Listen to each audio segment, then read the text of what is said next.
Matt, first of all, a real positive vibe around the club this week. On the field, off the field, deadline day done. Is that how it feels to you? Definitely, yeah. I think we spoke a lot about last week being a big week. Obviously, 2 wins and a draw. A real impressive victory on Saturday away at a good team in Exeter, who haven't conceded many goals at home this season, and we managed to score 4 goals. Obviously, a long journey. And then Monday was an hectic day, I think, for everybody involved in football, but certainly at this football club. And we're really happy with the business we got done in the end. It took quite a bit of hard work, but we're fortunate and lucky that we ended up getting bodies in, and we need that for competition for places. Yeah, in terms of what the ultimate aim was with your squad, in terms of ins, outs across the course of the month, how close is it to what you'd have ideally liked to have seen? I think, yeah. I'm happy. I'm happy with this window. I always think it's difficult with windows because people surmise very quickly that you've had a good or bad window. I don't think you can tell if you've had a good or bad window till 2 or 3 months down the line when everybody's played and everybody's seen everybody play. So there's always quite a bit of noise around, yeah, you've had a good window, you've had a bad window. I feel like we've done some good business this month. 6 players coming in, all at good ages, obviously. Duncan with a point to prove as well, and I feel like, yeah, it's been positive, but the big thing more so probably for me is the feel-good factor around it with the fans. Hopefully we can get a few more back down to the stadium, get right behind the boys in the football club, and as I've said all along, stick together and get through this bumpy period. Duncan Watmore in particular, some experience, a player that's been discussed multiple times over the last month or so. How pleased were you to finally get that one over the line? Really pleased. I think there's been a lot of noise around Duncan, and the fact that I spoke to Duncan early on in the season, and I think fitting the narrative around what people say, he's turned us down, he's done X, Y and Z. Duncan wanted to play in the Championship, and I have no problem with people trying to aspire for greatness, and he wanted to do that. Things didn't turn up, and then as the window crept towards the end, he kind of called and said, look, I might still be available, would it be of interest? And I'm really pleased we've got him. He's made an impact already in the couple of days he's been here, as have the other lads, and yeah, it's good that we've got somebody who's been there, done it, seen it, but also can add a lot of good competition to the group. In terms of your other 3 signings, people might not know much about any of them. What do you like about them? What are they going to bring to your group? All bring different things. So Gabe from Man United's a finisher in and around the box. Will work his hardest for the team, which they all will. I've explained that to them all. But wants to get in the box, wants to score goals. Looking forward to working with him. He's made an impact in training already. Brandon, who we've signed on a permanent from Leicester, spoke to Andy Hughes, and huge thanks to Leicester again for getting that deal done.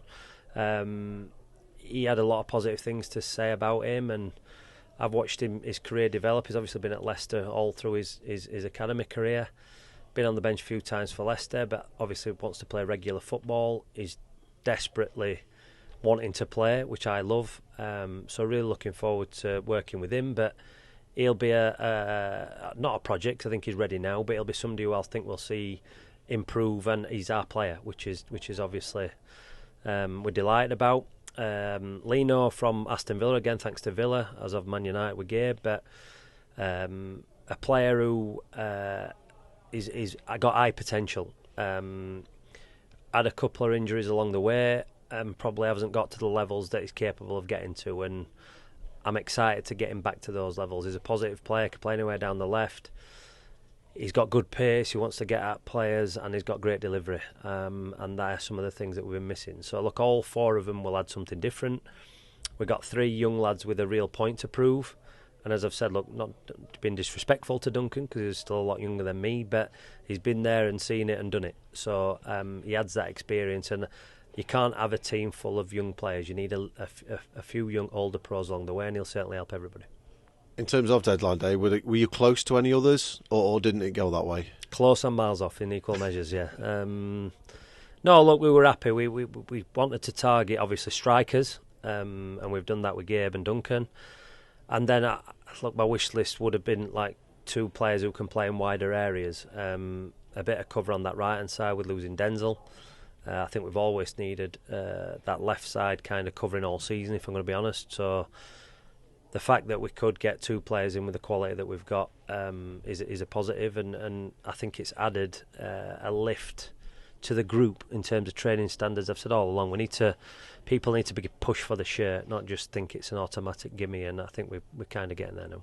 And in terms of kind of outgoings, I suppose the fact that Sam Nombe remains a Rotherham player, some of the key players are still here, that's as big as the players that you brought in, isn't it? Massive, like a new signing. Obviously, look, we hadn't seen him consistently this season, but when we have seen him, wow, what a difference he makes. I think the same with Jamal and Dan Gore. And like we hadn't even mentioned, well, we have at start, but Manny and Harry, the fact that they've come in. So it's been a positive month, and I think that people have seen what we're trying to build and create. I've said all along, injuries have kind of killed our season a little bit, but we need to finish off strong and make sure that everybody is rowing in the right direction. That's what I said to everybody in that room. Look, once Tuesday morning came, that were it. Nobody's going anywhere. So we all row in the same direction. We all get to where we need to be, and we all push on up this division. Dan Gore, how's he? How's his shoulder? Not amazing. He's got a knock on it. We don't expect to see him for a few weeks, which is a huge blow to us.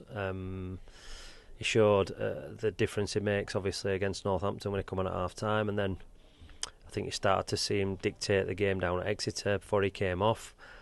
But the pleasing thing is that we scored 3 goals when Dan went off, so we have to see that as a positive. However, any team in this division would miss Dan Gore, and we are certainly going to miss him. The only plus side is that we don't have a game next week, so that's one less game he kind of has to miss. In terms of other squad changes for the Cardiff game, anybody else kind of in or back or anything like that? Yeah, we've got a real competitive group out there, so there's going to be bodies left out, which I've not had the luxury of doing. Never a nice thing, but at the same time, you want that competition. So yeah, we'll have a lot more back in the building and ready to go Saturday, and then we're going to need everybody because we've got a congested period when we start playing again. A 4-0 win at Exeter is some statement. A win at home against Cardiff City at the top of the league would be something else, wouldn't it? Yeah, and look, they were an excellent win at Exeter, but Cardiff, for me, are the best team in the division. I think they're the only team who have really dominated us this season, if I'm going to be 100% honest, and on art. Good manager, good players. Obviously come down, probably wouldn't have expected to get relegated.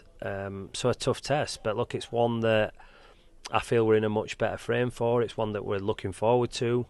It's one that I've said to the players about trying to put right, because we felt like we did get outplayed down there, and we don't like that, as any competitive person will tell you. It's never nice getting beaten, and arguably getting beaten comprehensively. So we have a points proof Saturday. The lads are aware of that. We'll be up for the fight, and hopefully we can perform like we did Saturday.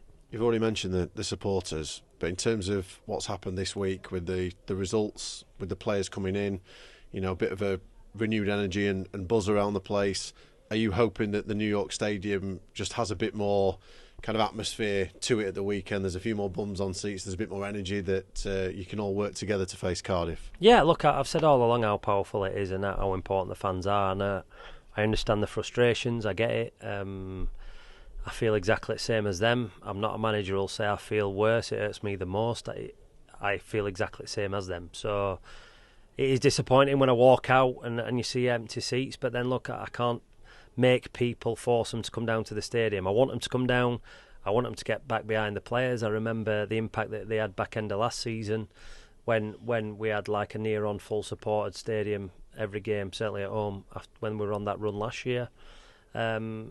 But I would like to think that with a renewed optimism of this window, the results that we've had, that people will come down, and no matter who we play, where we play, when we play, if that stadium is at it, as they have been, by the way, even though probably all the seats have been full, even against Northampton and Wimbledon, when they got right behind the lads, it makes a difference, and I think the lads feel that and have carried that out well in performances.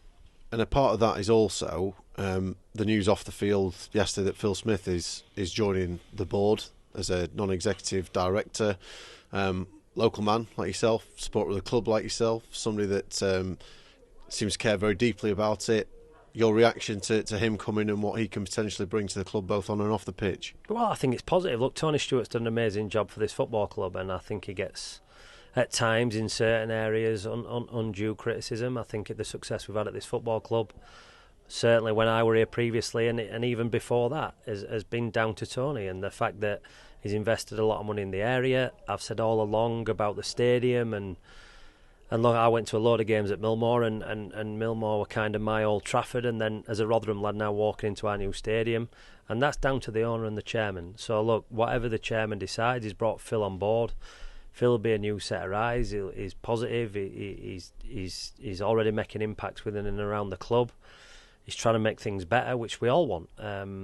But any decision that the chairman makes that he thinks is going to benefit the club, for me, is a positive. Yeah, so one bit of reaction, describe it as refreshing in terms of him and the energy and what he might bring. People have been crying out to maybe see a little bit more in terms of what the plan is, not just for this season, but longer term. Is that what your hope Phil can kind of bring to the party? Well, I think we've kind of had that, if I'm going to be honest. Look, I don't sit here saying I'm doing an amazing job. I don't. I think where we are in the league, we shouldn't be, but we are. There's reasons for that. And I think the fact that the chairman's kind of entrusted me, even though we've been on this bad run, to see the work that we're doing in and around the football club is arguably why I'm still sat here. And I honestly believe that that's what this club needs. It's easy for me to say it because it's me who's sat here, but genuinely, if I were on the outside looking in, I think it needs stability. I think it needs somebody who can see what's best for the club, who has that DNA in it, and I've spoke about that a hell of a lot. I have told everybody it's going to be a bumpy ride. There's going to be a lot of downs. I could argue there's been more downs than ups this season, and look, I don't blame fans in certain areas for criticising that. However, it's been a difficult job. I can't say it's been an easy job.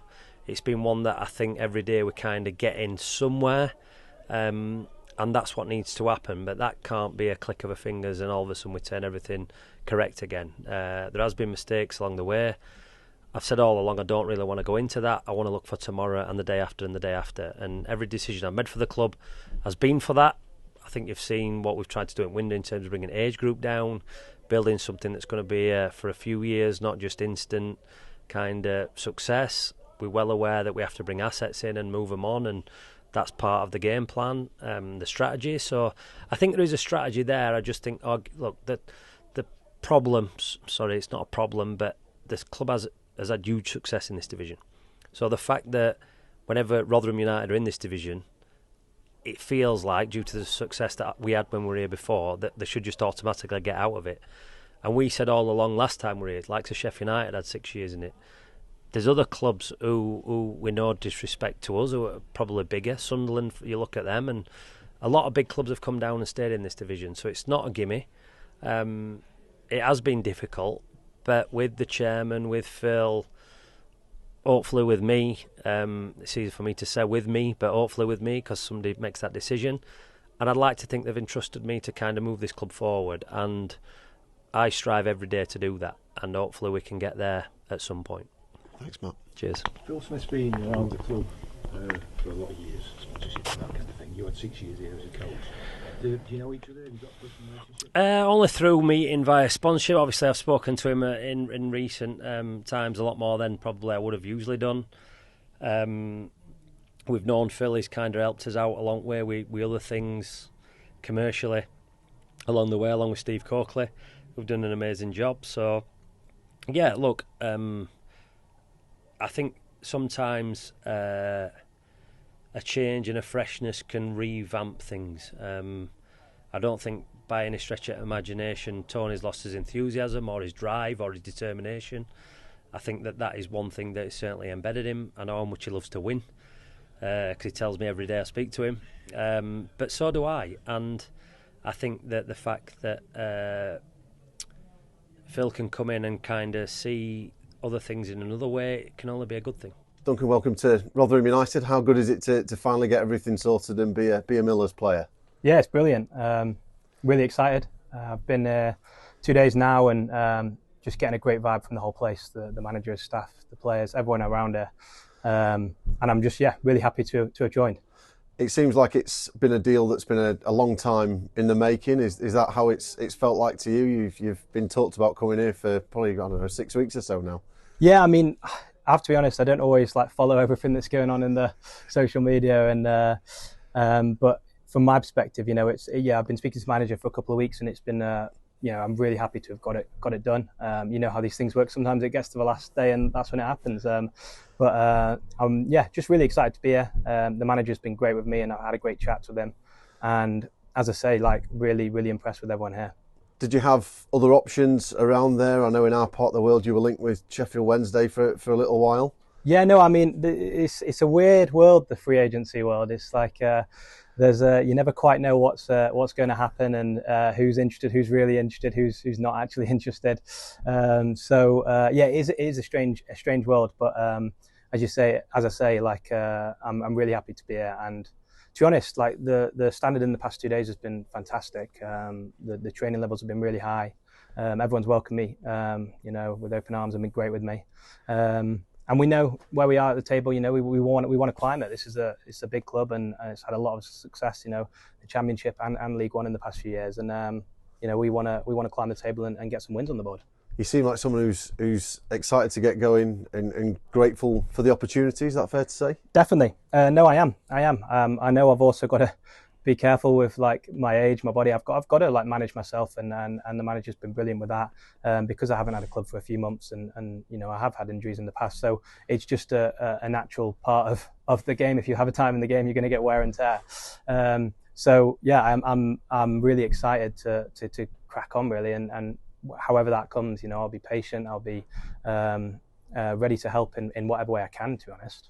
Just talk us through how the last kind of 6 to 9 months has been from your perspective, because I imagine it's been a very different experience to what you've had for the rest of your football career so far.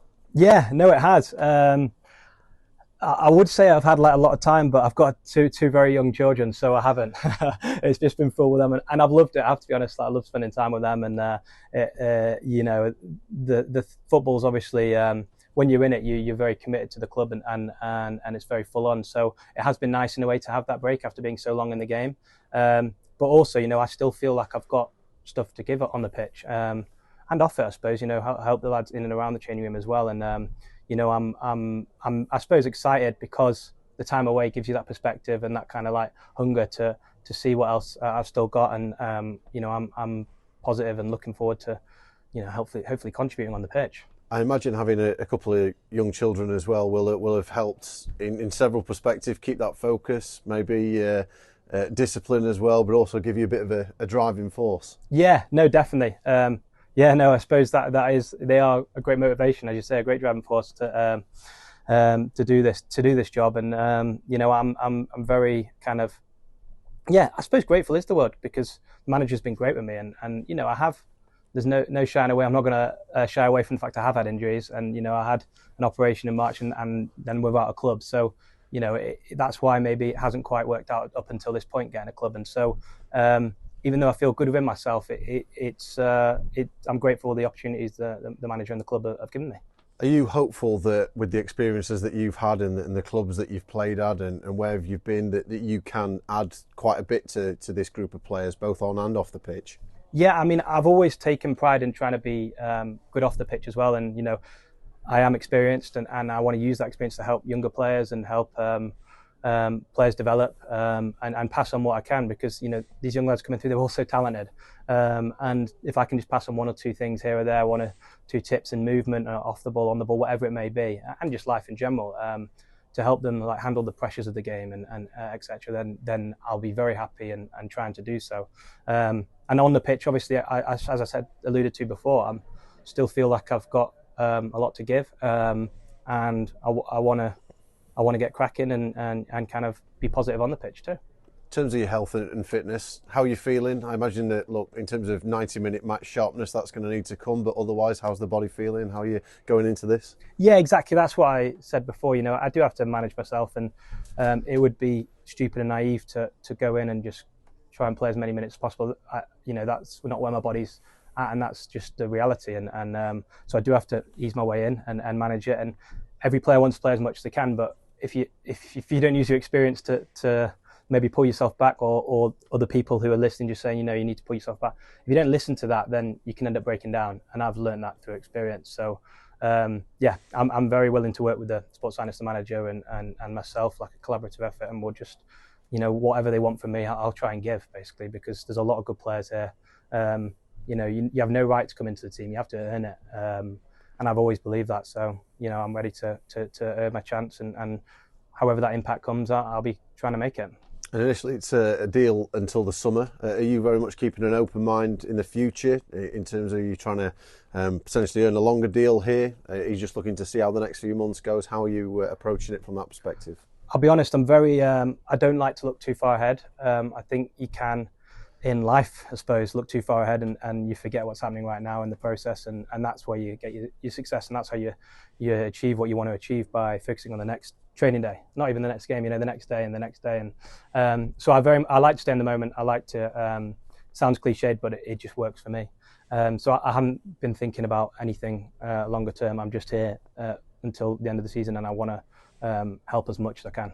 And I imagine you've walked into a dressing room with a good vibe this week, a fantastic result last weekend. The club's managed to string a few together, and I imagine there's a good group and a good feel to it this week. Oh, massively. They're all great lads. I've really enjoyed coming in and speaking to them and seeing them on the pitch, off the pitch. There is a great vibe, and I think the manager and his staff and all the staff around are partly because of that. They create that vibe, and that does matter. If you're playing with positivity and you're playing with freedom and you're playing with confidence and a good vibe around you, like, football's a lot easier. And a lot of football, everyone looks at it physically, but a lot of it is mental, and that's something that, if we had the magic answer, we'd be experts. But there's no such thing as like creating confidence out of nothing. You have to build it and earn it, and it's not just a flick of a switch. So it's great, the momentum, and we want to use that and keep it going, really.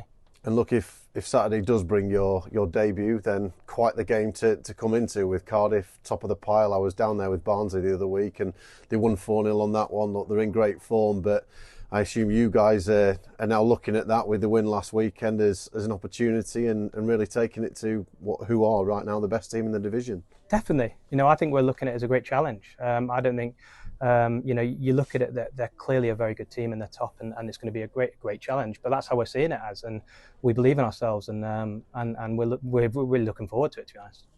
Thank you. Good luck. Thanks.